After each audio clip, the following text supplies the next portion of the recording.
Нацепени батки, пълни шматки, използват заплахи, ама кратки. Такива като вас съм виждал само с забратки, а моите рими за вас са загадки.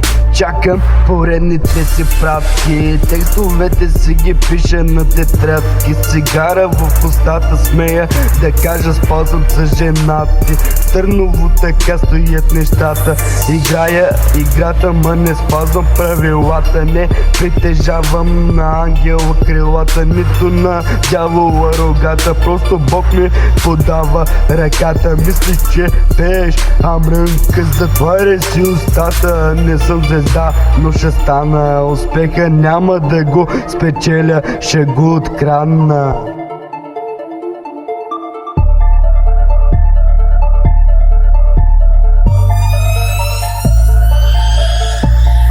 Аз съм прото от Велико Търново, ви пращам най-доброто. Не ми викай споко, като го правя го жестоко. Аз съм Алекс Прото от Велико Търново, ви пращам най-доброто. Не ми викай споко, като го правя го жестоко.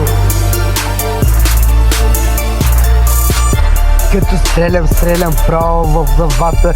Жена ти мъртва лежи на кревата. Питай, що си е разтваряла краката. Бачка за парата, мен ме штракат с фотоапарата. Имаш злато няколко карата, аз микрофон в ръката. Слушаш балади за душата, слушай това и виж как ти бърка в главата. Сори мой, в 21 век така стоят нещата. Като се налага, гърмя и зареждам, но никога глава не навеждам. Замърши се оглеждам, ако не разбираш, ела, аз ще ти превеждам. Аз съм Прото от Велико Търново, ви пращам най-доброто. Не ми викай споко, като го правя го жестоко. Аз съм Алекс Прото от Велико Търново, ви пращам най-доброто.